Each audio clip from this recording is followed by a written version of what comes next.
In this video, we spent a whole lot of time and a whole lot of money trying to make our junk a little bit less like junk, and it'll probably still be junk.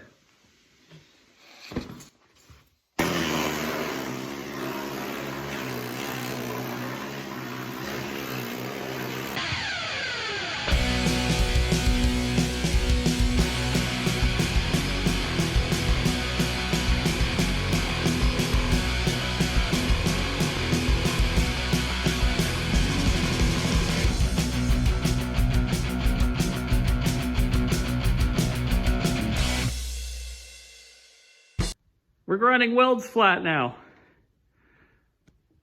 My rib still kills. Can't rest though, we gotta keep going.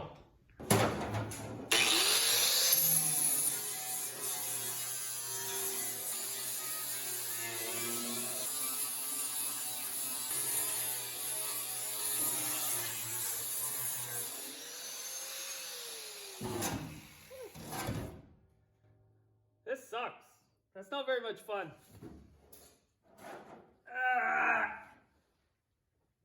Ribs.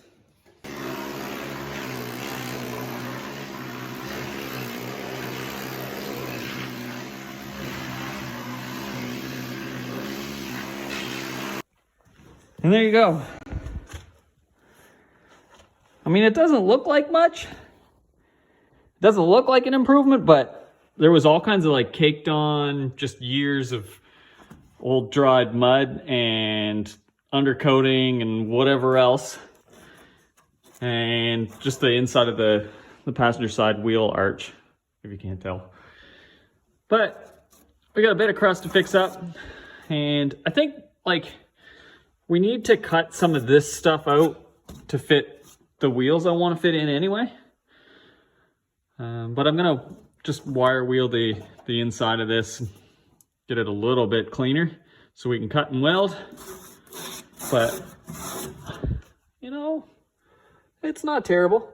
We'll take that. That'll do. That's not too bad. Can see a little better now. Seam and everything looks okay. Yeah, let's get this mess cleaned up and then we can start welding. Does anybody want to buy some previously used Z28 undercoating? Anybody? Hello from underneath the car. This is where the fuel tank would be normally. And I'm under here, wire wheel. Oh yeah, good times. Gotta tidy up my patch there. So I'll show you what we got. So I'm just kind of cleaning up some of the undercoating, underside of that. We still got lots of work to do there. But yeah, guys, I need a lift. Maybe like maybe a rotisserie or something. Oh yeah, this is fun. Well, we got some primer down and in the engine bay as well. And the underside is pretty good. But now the big thing is we gotta seal up the welds. So, you know, all of the little weld spots, I mean, there's still like a couple little pinholes I can see, but I'm not gonna spend a million years trying to get it perfect. Obviously, we know it's not gonna be a show car, and besides, some carpet's gonna cover most of this stuff anyway. You know, we just need to keep the tire smoke out. And so right now, we gotta seal up all the little seams. And guys, I don't know if you know, seam sealer is really expensive for the right stuff, like the good stuff. I I think we got an idea. Is that the answer? Everyone I talk to says use urethane, polyurethane. Is that the same thing? Maybe. But hopefully this is the answer for a cheaper seam sealer. And we're going to try something we never tried before, fellers, and we're going to use caulk. Stop laughing. I went for the black caulk because that's what they had. You know, you can use the white caulk. Doesn't matter. Whatever you want to use. We don't need to be fussy. We're going to paint it all anyway. So we're ready to go. And I'm going to use a glove. When you use your caulk, use a glove. Because you don't want to get caulk all over your hands. You feel me? You get what I'm saying?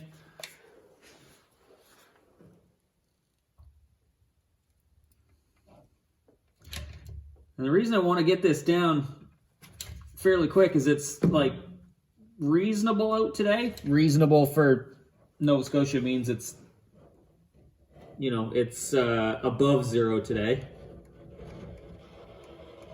And I'm going to do the bottom of it as well. The bottom of the car as well.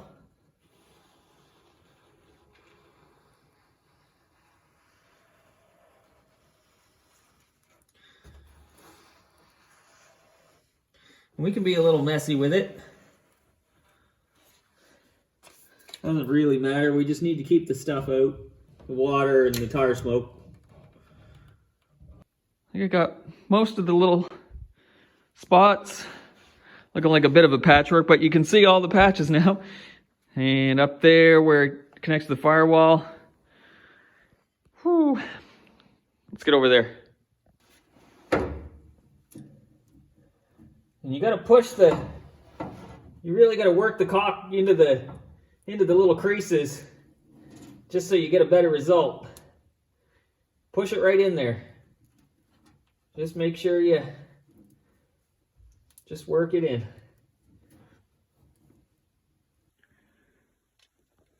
Got that side pretty much done.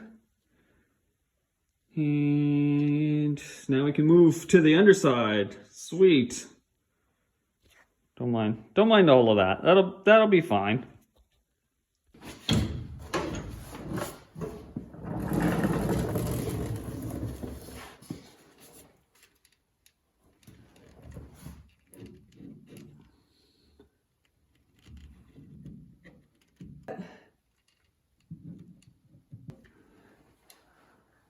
Yeehaw. All right. Next. I think first things first. Let's get some in here. Well, that'll do. It's glossy right now, but obviously it'll dry satin. And I got a bunch of runs and stuff, but we're not worried about that. You know, all we really want is it thick. We want it on thick, so it's good and protected.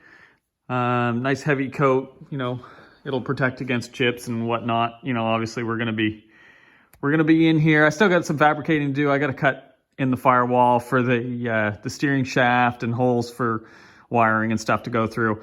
And I don't know what I'm gonna do up here. So we still have some fabrication to do, but you know, we're gonna just touch that up and work it as we go, because I really just wanted to get this stuff kind of on and protected for now.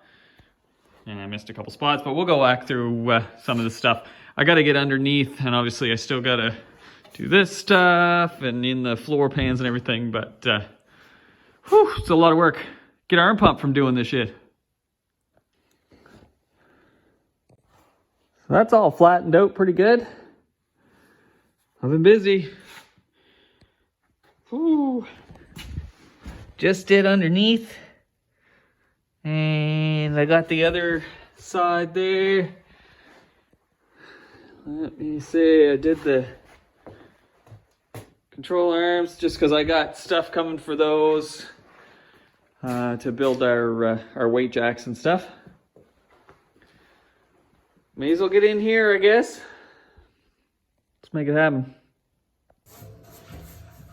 Put all the paint on.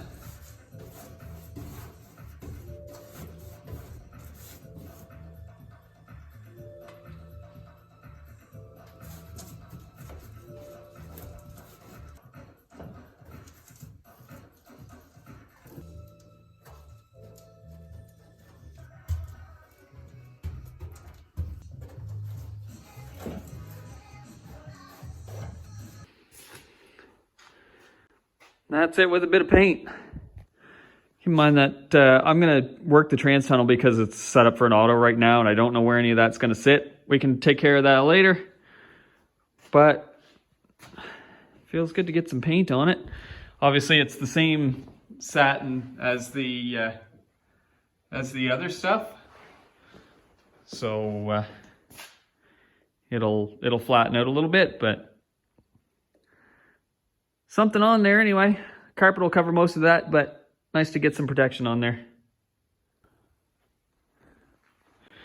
It's been a couple days, starting to flatten out a little bit. The seams, it doesn't really dry so easy on the seams. It does take extra time around there, but man, I'm really pumped how it's looking in here. Obviously, it's all going to be carpeted, but we're pretty happy. And of course, underneath, pretty good in there. Obviously, we got some work to do, but you know, we're making some progress. Still working on the sealing of the inner drip channel there. Still got work to do in there. But we got a couple of new parts for weight jacks. And then there's that. I got that. That's just a 4.8 I got for $100. If you didn't see the Miata video, I just kind of showed you a little bit in that. But that I'm going to use that for mock-up, just so we can throw an oil pan and some motor mounts on it, and just see how it all sits in there. But I think we're going to, maybe in the next one, we'll throw the cross member in and start drilling for the weight jack bolts and see where it all ends up. It's going to be somewhere in there, but I guess we'll find out. And sorry it's taken so long, guys, but that's the way this stuff goes. I mean, it takes a long time. It's a hustle. You know, it seems like just a couple minutes, but man, this is weeks of work, so it takes time. But in the next one, let's get after the cross member and see if we can get this thing back on the wheels. Thanks for watching.